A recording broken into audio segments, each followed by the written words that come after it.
This is the Cliff Yates Show. Personal growth, motivation, inspiration, and philosophies for a great life. Hey, everybody. Welcome to the Cliff Yates Show podcast. As always, you are in the right place, providing value to other people. No greater joy. Having a positive impact on other people. No greater joy. I'm telling you, if you haven't tried it, do it. And today's podcast is all about turning maniacal energy into confident, controlled energy. I used to have what I would call maniacal energy. What is that? It's raw, it's unfiltered, it's out of control, it is extreme, and it's destructive. I had maniacal energy, and I think I know where it came from. And eventually, I made the shift. I made the shift to confident and controlled. There's a big difference, and it will serve us in a tremendous way when our energy is controlled and confident, more pointed. We don't need more motivation usually. I'm talking about you and me together. We don't need more motivation usually. What we need is direction, focus, direction.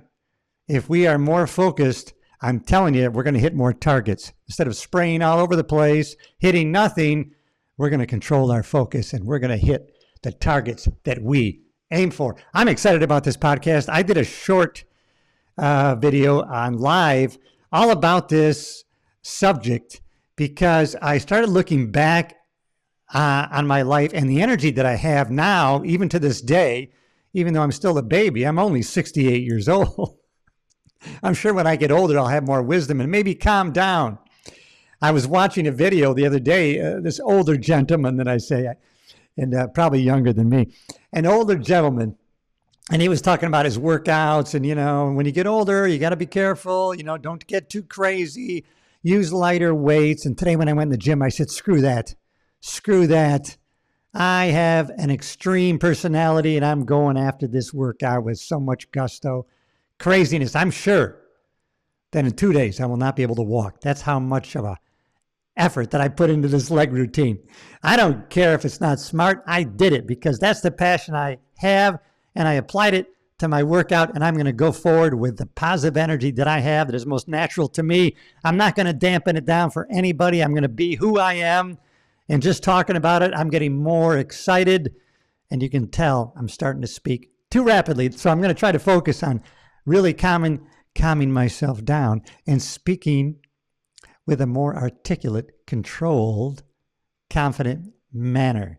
I tend to speak too rapidly, and therefore I'm not understood all the time, even by myself. It's like my handwriting used to be. I used to write things because I'm left-handed, and then I would try to read it, and I couldn't read my own writing. What the hell happened there? I think my maniacal energy was developed really in high school. I really think that it was. And I don't think that I really turned the corner on a controlled confidence in that energy until many, many, many years later. I think I got better. I became self-controlled. I became more focused. But then on occasion, the rivers of energy would flood over the banks. And when you do that, there's a danger of extreme danger, causing a lot of damage. That's what I'm talking about, destructive energy. When I think about some of the things I did, even as I became successful and more pointed in my direction, there were times on the LA County Sheriff's Department even, I had rose to a good status, and then I was drinking and I did some things. Now, I can't really give you a story about my transformation without willing to be vulnerable and be open about some of the mistakes that I made, some of the bad choices that I made, some of the bad things that I did. I just think if I'm going to tell the story honestly and try to provide value to somebody maybe who's out there who has extreme energy, maybe maniacal energy like I had, and you want to refocus that in a positive way, in a positive direction, and you're going to feel the return on investment in your life, believe me, you will, then you're in the right place. And I can't do that unless I'm open and honest. Believe me, I'm happy where I am. I'm so happy. not satisfied, still striving and driving, right, for more success, not to get things, but to become more. It's more important what we become and not what we get. That's the important thing. That's why it's great. Make a goal. Make $1 million, not for the money, but for what you'll have to become in attaining it. That's the most important thing, is what we become.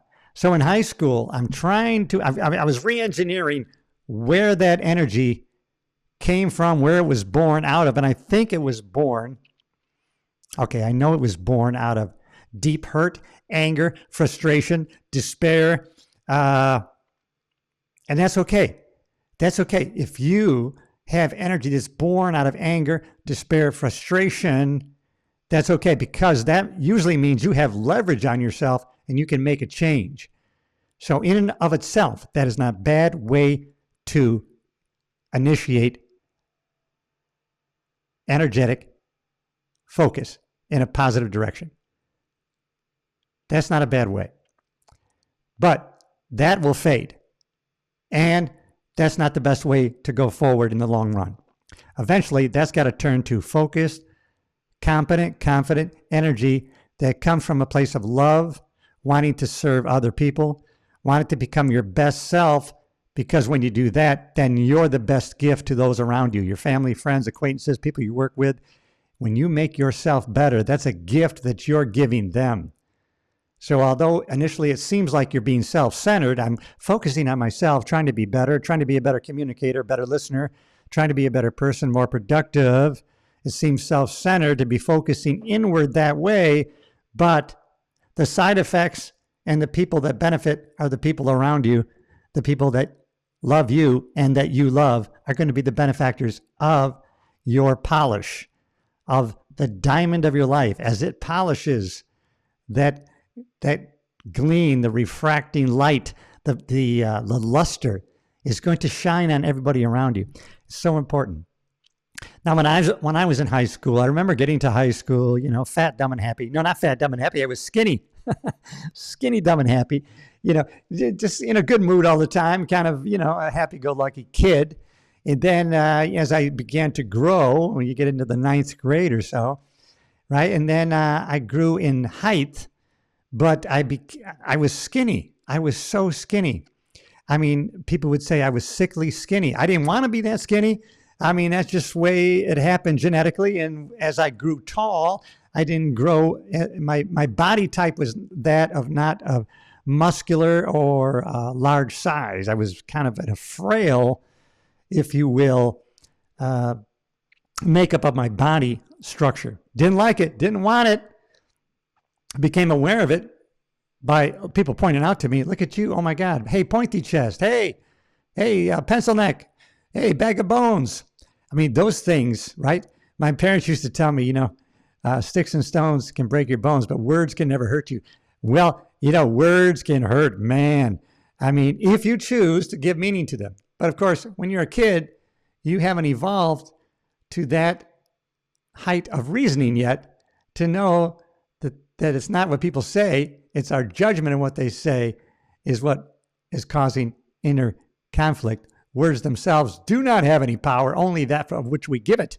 But when you're a kid growing up, you choose to put meaning on those words that causes great pain and despair as you're growing up. Specifically, you're getting to the age where you're developing your hormones, you're entering puberty, you are beginning to become attracted to the opposite sex. You want to be attractive. You want to be accepted into groups. You want to be connected with other people. And then so now to feel rejection and or attack, right? Because of, in my case, my skinniness, that really hurt because we're wired to not want to be rejected. And it goes all the way back to when we were in tribes. We don't want to be kicked out of the tribe. We don't want to be on the tundra of Africa and kicked out of the tribe by ourselves. We want to be in the group. We know that there's power and safety in the group. So we are already hardwired to be accepted into the tribe, into the group. We don't want to be cast out. And so when you feel rejection, you feel like, oh my goodness, am I going to be cast out of the group? And we're hardwired to not want that. But of course, we're living in a different era where we could say, hey, screw you. I'm marching to my own band. And that's okay too. But that's not where I was growing up as a 16-year-old, 6'2", 135 pounds.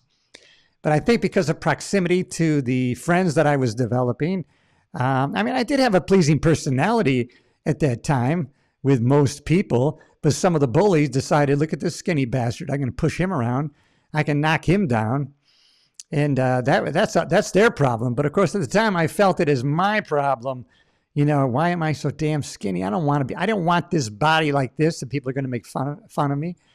Yeah, right. So, but I'm in proximity to people that were on the football team, on the basketball team. I made such great friends. Actually, I made friends with everybody, the jocks, the druggies, everybody. And maybe I was trying to be a people pleaser because I grew up in a small town, the small village of Caledonia, and my dad was the chief of police. And so then, your dad's a cop and this, he arrested my brother. And so maybe I wanted to be liked. Maybe I was already into people pleasing at that time, trying to get people to like me. And, that's one thing, I've already killed off now the nice guy syndrome. That you want to kill it. I murdered my nice guy syndrome. I want to be a good man, not a nice guy. I don't want to be a people pleaser, trying to pander to get people to like me, right? I don't want to say no, even though I want to say no. I want to please everybody. No, I've murdered that person off. And that's one of the things you can do. If you're going to commit a murder the nice person, the nice guy, the nice woman.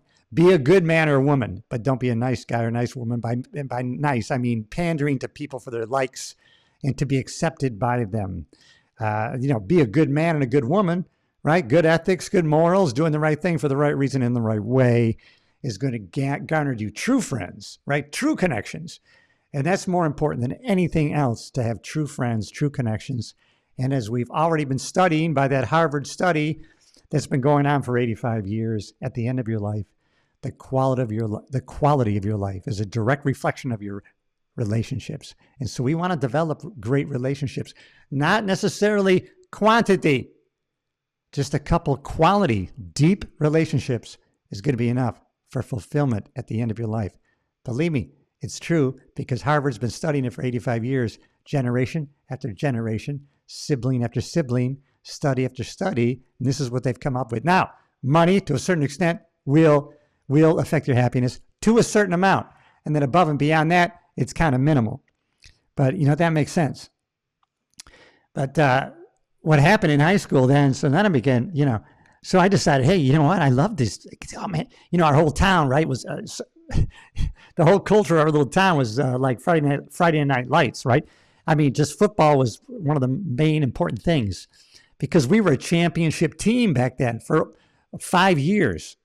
When I say 5 years, I mean our football team went 5 years without a loss, right? 8-game seasons, 8-0, 5 years in a row, 40-0. I mean, we became the target. We were a tiny school, believe me. And, in our Section 5 arena, the small surrounding counties. But we were top dog, and we were the big dog in that pond. We were the big fish. People wanted to net us. People wanted to gaff us. They wanted to knock us down. They wanted to pull us off that mountain. But for 5 years, they didn't do it. But that was the culture. And you got used to being in a winning culture, a champion culture, championship teams. I mean, we had championship basketball, wrestling. I mean, that was, we believed that we were supposed to win all the time. And so that was the mentality, which was a great way to grow up and to be around proximity to championships. But then if you're an underweight, skinny kid growing up and you can't participate in those teams, that can lead to inner anger, despair, anguish. I had it. I think that born my maniacal energy. I'm pretty damn sure. I don't know for sure, but I think that was the major impetus for my maniacal energy. That gradually, thank God, without me being killed, beat up, and or arrested or severely maimed, I was able to finally make the shift in that energy. Losing that maniacal energy was not weakness, but in fact, it became confident energy and controlled. Controlled, confident energy is better than maniacal, out of control, destructive energy, extreme energy, uncontrollable, causes friction with other people, causes problems. You might, in your house of cards of your life, could tumble it all down in catastrophe. Luckily for me, I was guided by God himself, and it kept me alive, thriving and driving to become more. And I'm glad because I made it here to talk with you today. Although I'm only 68, everybody, still growing, still learning as much as I can. Why? To share with you, because of having a positive impact on other people, no greater joy in that. And so I tried to play junior varsity football. I've talked about this where they ran over me. When I say they ran over me, I'm talking cleat marks on my face.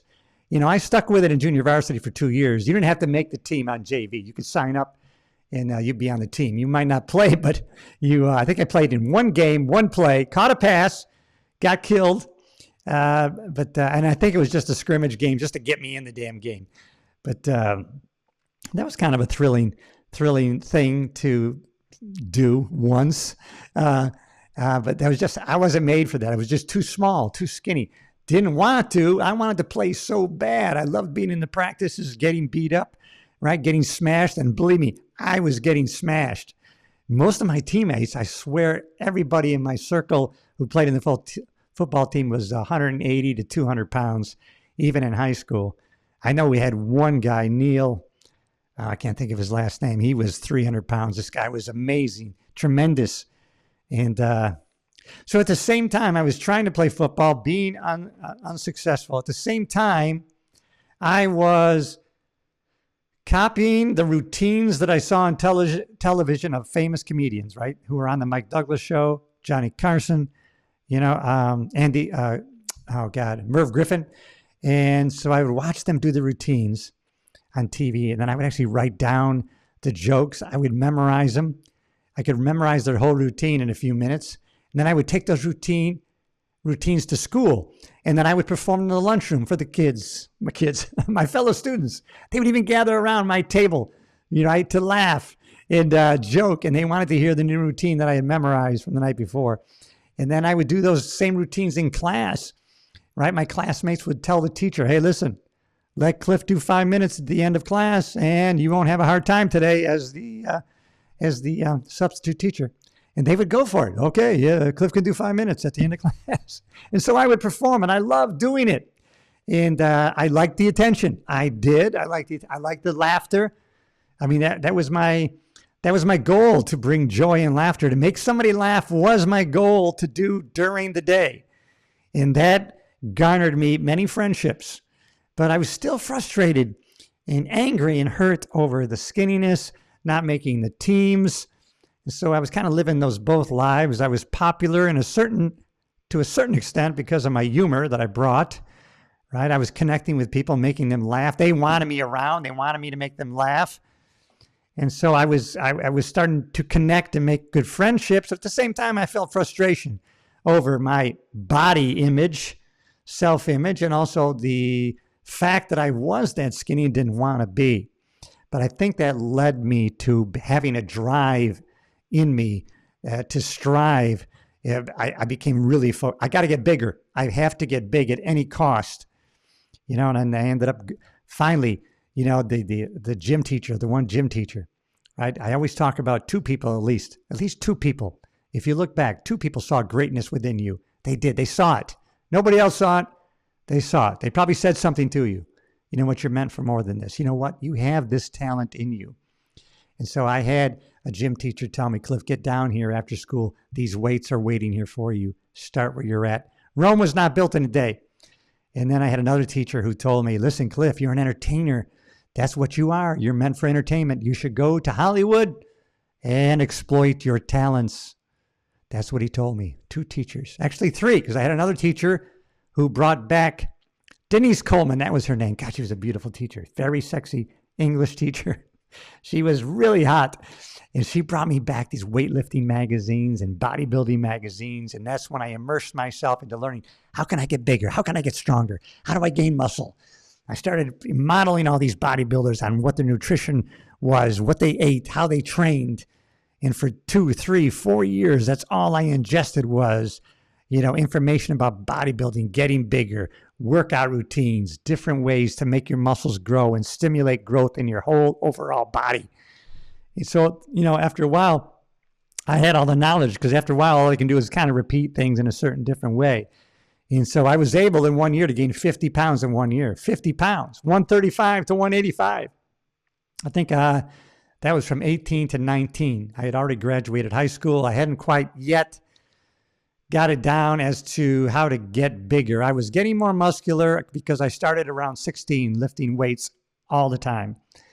And so I was learning and I was applying, but I hadn't really figured out a way to get in more calories. I had trouble eating a lot of solid food. I would get full, with one burger. I don't know. I said, that's not going to cut it, right? So I had to get these calories in. Finally figured I could do it in shakes and with drinking whole milk.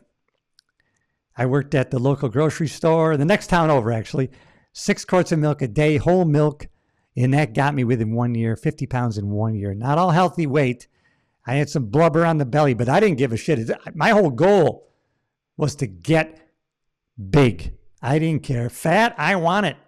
No one ever called me fat. If somebody called me fat, I was going to be really, really happy. I didn't want bag of bones, skinny, pencil neck shit anymore. I wanted anything but. And I was driven. And I had maniacal energy to get there. And sometimes that maniacal energy was out of control. It was extreme and it was very destructive. And it had friction with other people, relationships, not always the best. Now, that wasn't totally terrible, but I'm just saying the maniacal energy part does not serve you. If I could have focused totally on a controlled, confident energy and just directed that in the right way, in the right direction, my life would have been much, much better. It was still great. Don't get me wrong. I am so happy that I still have, as far as energy level, I still have maniacal energy within me. However, that energy that comes to and through me, I have flow control. I am controlling the flow, baby. And let me tell you, that's a secret. And if you want to turn your maniacal energy into controlled, focused, confident energy, then you're in the right place. Because that's what I'm talking about today. How and why to do that. Because it's going to serve you well. That's why energy is our most valuable asset, our most valuable resource. Guard it, control it, focus it. Don't let it get scattered. Once you start narrowing the focus, whatever target you pointed at, you're going to hit. If you're scattered, you're going to hit nothing. It's a lot of energy being wasted. Let's hone that energy, that flow, keep it within the banks, and then you're going to have a hydroelectric power plant within you that you can conquer anything. You already have everything you need inside you to get whatever you want, to go after whatever you want. That brings me to another point about leaning in. With that energy, you want to apply it and lean into your own talents. So here I couldn't make the football team, and I thought I was going to make the basketball team because I took that energy of not making the football team. I go, I'm going to make the basketball team. I mean, I went crazy. Maniacal energy I applied. I did focus it on basketball. I had a basketball hoop in my driveway, and I would shoot baskets 3, 4 weekends, maybe 6 hours. I could hit shots from you wouldn't believe. At night, I had a ladder with a little light bar that was made for my dad's 8 millimeter movie projector. And I put those bulbs in there, 4 of them. And I hit that. I put that on top of the ladder. And then I would play deep into the night. And then we would have games. The neighborhood kids would come over, my neighborhood student buddies. And we would have games on my driveway till 10, 11, midnight. Great games. Because I had the lights. Even back then, I was kind of orchestrating, directing the scene. You know what I mean? I was lighting up the scene, and I created our own basketball court. I mean, we would play in the snow. We would shovel that driveway. I had my dad buy me salt. I would salt the driveway. We were ready to play, man. We would be playing 30 degrees. We were out there doing it. So I shot basket after basket. I became so good at shooting baskets. I thought there's no way I make the team. Look at how well I shoot. Now, I never focused on any other part of the game, dribbling, guarding, ball control. And I think that's why I didn't make the team. I didn't make the basketball team. So now football didn't make it, basketball team, I didn't make it. I tried out. I had deep intention on making those teams. I took great effort. And then the head basketball coach approached me and he said, hey, do you want to call the games? We're going to provide you with a microphone on a stand. You're going to stand between the bleachers and you're going to call the basketball games. Do you want to do that? Because you have the talent to do that. Yes, I want to do that. That was the greatest thing in the world. I just looked forward to my Friday night home games where I would be the one person in charge of calling the games. And man, I loved doing that. It was crazy, right? But see, that was a talent I needed to lean into. I was focusing on trying to be a player amongst all the other players. And here I had the talent to be a company of one, calling the shots, calling the game. All of a sudden, I was the guy. My voice was the one calling the home games. Everybody came to know me as the person announcing the games. All I had to do was lean into my own talent. I didn't realize it back then, but now I know that would have been the way to go. That's what I think a guidance counselor should do. They should focus on getting kids to lean into their own talents.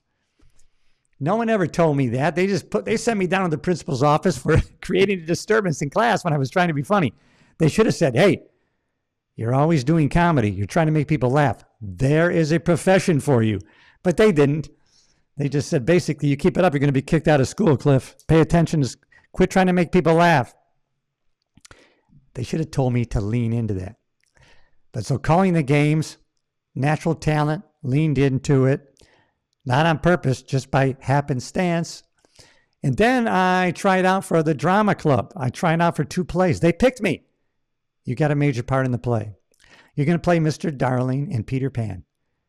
They picked me. Now all of a sudden they picked me. Right? Here I've been trying to force my way into playing football, playing basketball, and rejection. Here, one time, try out, you're picked. Natural talent, should have been leaning into it. And I did, obviously. I mean, I did go out for I did have that strive to drive. I did go out for these things. I never stopped engaging. And so that was good. That was powerful. That was good. And I had the greatest time. The things that I was attracted to about the football team, attracted to about the basketball team, I found in the school plays, in drama. I liked being part of the cast. I loved every part of the production. I loved the rehearsals. I loved learning the lines.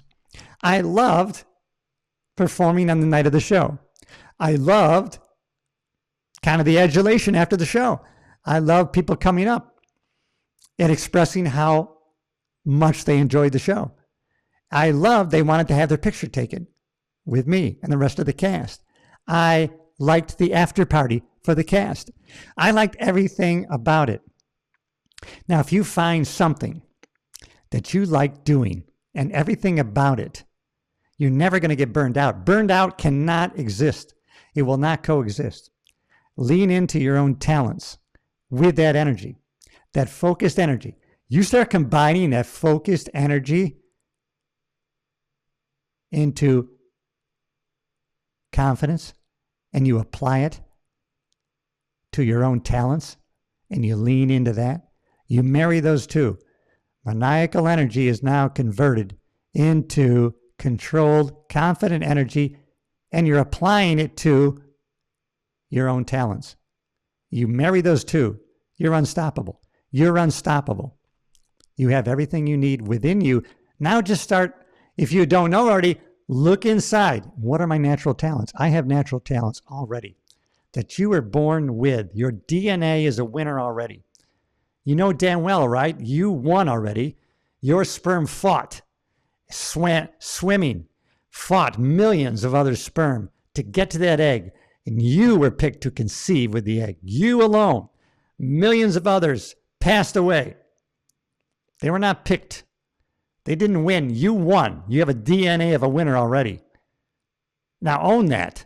Look back and own that. You were born a winner. You were born a winner. The fact that you were born makes you a winner. Now, then we're subject to our environment, what people are saying to us, the sounds, the music, the facial expressions. Now we're getting programmed by our surroundings and what people are saying to us, what we're doing, what we're seeing on their faces, whether we're being shown love. And as we grow, the first 7 years, 24 hours a day, 7 days a week, we are being programmed. In a lot of ways, we could be limited. What makes you think you can do that? You can't do that, do this, do that. You are going to be probably limited based on programming. But we can reframe shit. We can reprogram ourself, our mind at any time. We have the power within. We have the power within. Matter of fact, I think that was one of Tony Robbins' books, right? Unleash the power within. Absolutely. Unlimited power. That's what's available to us if we will just express it and harness it. Don't suppress it.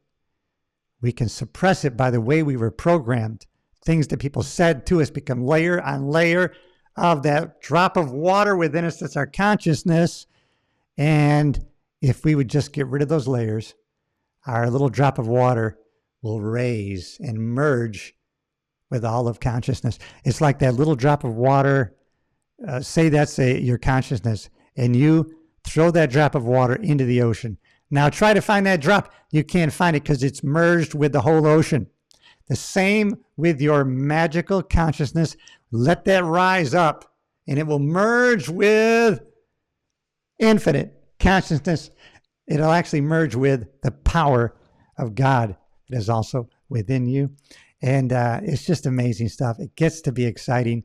And so I actually took that energy and I started refocusing it. And when I graduated high school, I joined the Livingston County Sheriff's Department. I became a deputy sheriff. Why? Because there was no comedy route. I didn't know of any comedy direction to go in. Although I was hired, full-time comedian, not full-time, getting paid. I was a professional comedian at age 18 when I graduated high school, because at our high school graduation, oh, and I was just reminded this the other day. Somebody said to me the other day, they go, Cliff, your graduation speech was the best. They picked me to give my class graduation speech for graduation. Of course, it was comedy.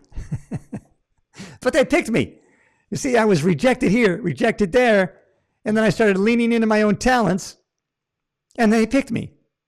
They picked me for the play, call the games, speech, graduation, energy, finally focused in the right way, in the right direction. Later on, it would still be a little bit maniacal. As I joined the LA Sheriff's Department, and was thrust into a culture that I wasn't really prepared for, but it made me grow in so many different ways. To go from a small sheriff's department in upstate New York to go to the largest sheriff's department in the world. And why did I do that? Because of extremism. I'm an extremist. I always want to go all the way. I want the pedal to the metal. Let's stand on that gas pedal. I want to push so hard it can't go any further down.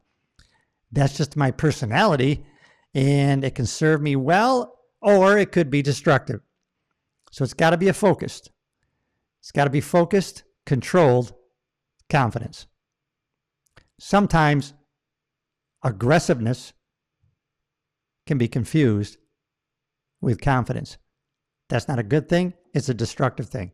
And another aspect of that is, fortunately or unfortunately, sometimes that aggressiveness, that extremism, that's attractive to other people.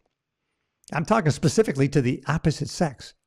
I know for me, even though at times I was reverting back to my maniacal energy, right? A little crazy, a little raw, destructive, uncontrolled energy was attractive to the opposite sex. And they let you know that, and they're attracted to you because of that. It kind of reinforces you to continue that destructive, raw behavior. Now, of course, controlled, confident energy is just as much or more attractive than the raw, destructive energy is.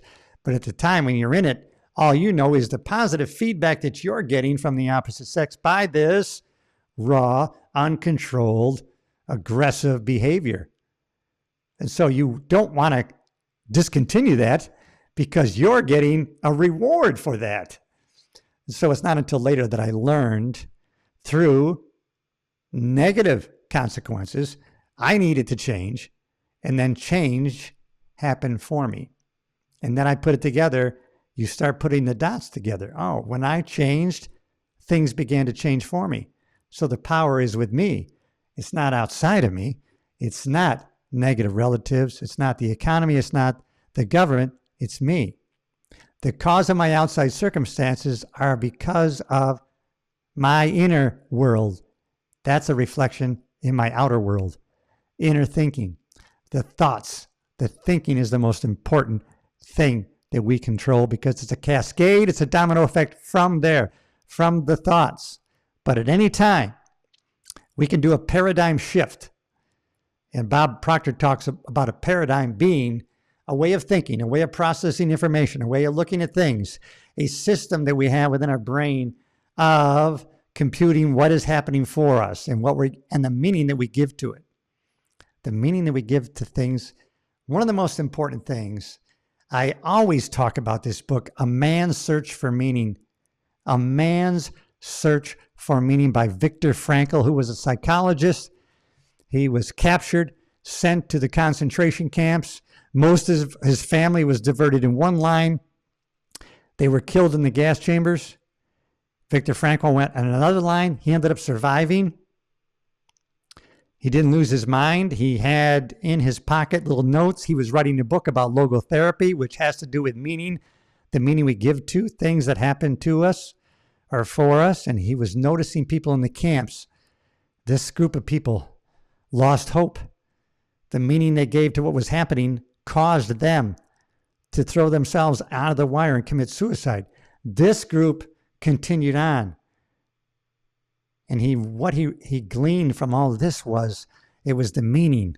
It was the thinking that everybody had and the meaning they gave to those thoughts.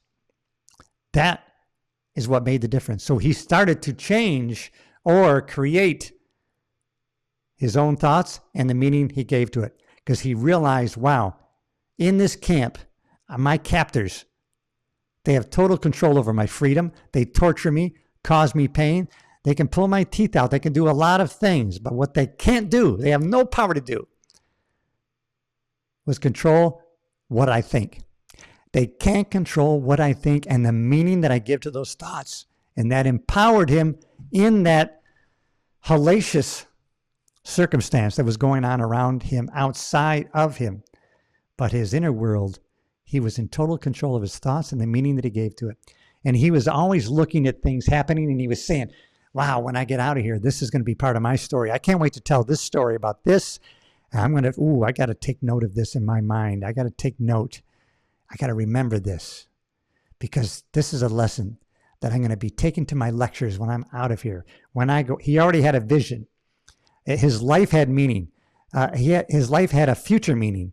When he got out, he knew that was going to be of value. Everything that he learned in these camps, everything I've experienced, everything, and no matter how hellacious it is, it's going to have meaning to other people, and I'm going to apply it when I leave here. And he did apply that in writing the book, A Man's Search for Meaning. And it's just one of the most popular books even today. And just an amazing story. I've read it 3 times. I'm about to start reading it again. I never came across, now I don't know, I find it a little funny, right? Growing up in the 70s, that later on, when I got into self-improvement, personal growth, right? Motivation, inspiration, that leadership, all these books, Think and Grow Rich, right? The 7 Habits of Highly Effective People, A Man's Search for Meaning, right? How to Win Friends and Influence People, Dale Carnegie. No one ever talked about these books to me in high school. No one ever mentioned any of these books. No one said you should read any of these books. The Bible is one of the best leadership books, self-improvement books, personal growth books. Most people who have thrived in the personal growth, self-improvement game, most of the principles and values that they teach and talk about have been derived from the writings of the Bible. You can actually trace it back to the Bible. No one ever came to me and says, Cliff, you should start reading the Bible. No one ever told me about Jesus in high school, right? I'm sure there were great Christians in our community, right? In my class. But I guess at the time that was like, that was your business. This is my business. And, I just wasn't brought up in the church, and no one ever ministered to me. No one ever tried to talk me into salvation, my own personal salvation, my own personal relationship with Jesus Christ or God. No one told me to read these books. No one told me about God. Luckily, I was indwelled upon. It was planted in me by God, the knowledge that there was a God. Even though I wasn't brought in the church, I always knew there was a God. And in my job as a Livingston County Sheriff's Department deputy, I was saved several times. I look back and I think, how did I live through that? There was a guiding hand. And at the time, I did know God is with me. I always felt that God was with me, which I now know from reading the Bible and Scripture. I know how God plants in each one of us that knowledge of God. But it's up to us to create a relationship with him through Jesus Christ and accepting Jesus as our Lord and Savior.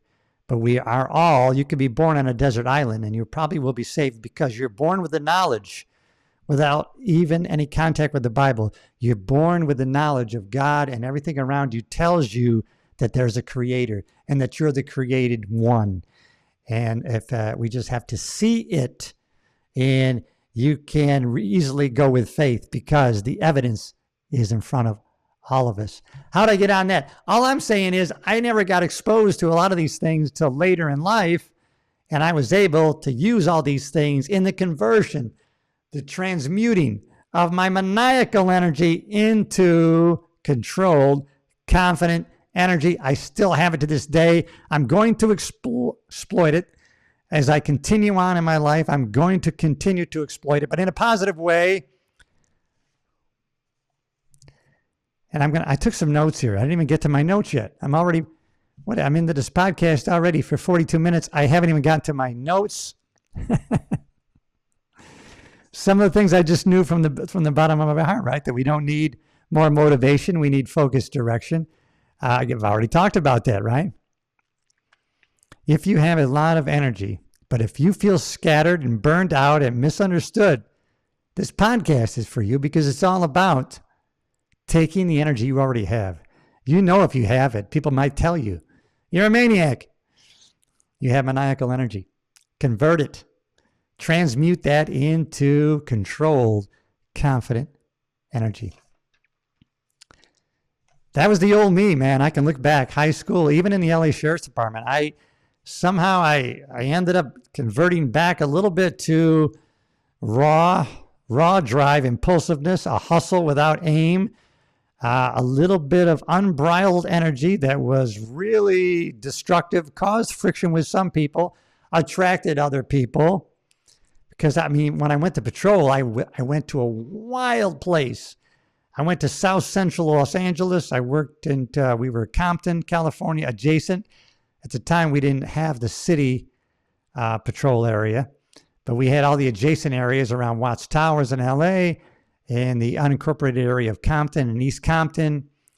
And just here I am from upstate New York, never exposed to gangs. And now all of a sudden, I'm in a station, and it was a shoot 'em up, fun place to work, dangerous shootings every night, no exaggeration, gangs killing each other every single night without exaggeration. And that was a wild, crazy place to be. And it attracted wild and crazy deputies, male and female. Man, it was the wild, wild west back in the early 80s. In the late 80s is when I went to patrol there. But So that kind of brought back out of me a maniacal energy that I, in certain areas, I thrived with it. I was definitely driven by it. And later, through negative consequences by my own bringing, is when I made the choice to go in a different direction. And that's when I learned, wow, when I changed, things began to change for me. And so I knew, wow, the power is within me. The fault was mine, and the power is mine to make the changes that changed my life. It's very empowering. And once you claim that power, I'll tell you what, you can't help but share it with other people. It's like finding Jesus. It's like knowing the gospel. It's like knowing, how can you not spread that to other people? How can you not minister yourself to everybody around you? If you truly believe, it's going to fire you up. Don't lose the fire. I had that somewhere. I had it. Oh, same fire. I have the same fire. Better aim. Better aim. Right? I have the same fire. It's roaring. It's a roaring fire, but it's not an uncontrolled burn. An uncontrolled burn will burn a house down, destroy families, communities. You don't want to be that uncontrolled fire. You want to be that raging, controlled fire. You know, the kind that everybody is drawn to. They want to sit around and be warmed by you. They want to cook marshmallows on you. Be that burning flame that will never go out. Don't be a flicker. Don't be hot coals. You want to be a raging fire of energy that is controlled. Be a controlled burn, and you're going to be so powerful. It's going to be so attractive to other people. I mean, you're going to have to really audit your inner circle because everybody's going to want to be around you. When you walk into a room, you're going to light that shit up. You know, everybody's going to say, wow, who is this? Who is this bringing all this positive energy? I love it. I want to be around it. I want to be a part of it. That's going to be you if it isn't already. And if it is, I'm glad you're here because I'll connect with you. Leave a comment. Rejection in high school gave me the fire, and alignment taught me how to use it. I'm telling you, this is the most exciting time to be alive in this world. That's why I'm glad I'm alive. I'm very thankful. I have friends. I have fellow retired deputy sheriffs. I have retired cop friends. A lot of them have seen some terrible things. A lot of them, not as many terrible things as I've seen. A lot of them they're still in PTSD. They're not doing that great. They're not doing well. I could probably be the same, but I'm in control of my thinking. I am controlling my thoughts, which controls my feelings, and how I feel creates my emotions, and my emotions creates vibrations. And those vibrations are magnetic, and they draw like things to them. Make sure your magnetism and your vibration is positive, empowering, the kind of positive energy that people want to be around, that attracts, that's magnetic, as opposed to negative, which opposes. You want to be on the positive end. All of the world is electricity. It is positive, negative powers. You can be in the positive side and attract, or you can be in the negative side and repel. I want you to be positive. That's why I want you here. That's why I want you to subscribe to the channel if you're watching on YouTube and or listening. If you are listening on the audio only in one of the podcast platforms, listen, follow my show. Please leave a comment. Share this with other people you think may need to hear the message. Maybe you know somebody who has maniacal energy. If they would only make the shift to a controlled, confident energy, they're going to thrive in their drive. We don't want to put that flame out. We want it to be a controlled burn, everybody. Hey, you already know I love you, and I'm going to see you in the next episode. I'm so glad you stopped in here to check this out. Listen, there's nobody who's more important in the world than you. Nobody. You're the most important person in the world. There is nobody else like you. That's why they take your fingerprints to know who you are. Why? Because there's nobody else like you. Nobody else has that fingerprint. That's a one of a kind. That should remind you, I got to take fingerprints for this? Yeah, because you're one of a kind. There's nobody else like you. Wow. I want you to reflect on that on a daily basis. All right, everybody, bring some joy, positive energy out into the world. I am telling you, you don't get energy. You just allow it to come to and through you. It's available to all of us. I've got it already. I'm allowing it. I'm controlling the flow. You can too. Hey, I'll see you in the next episode.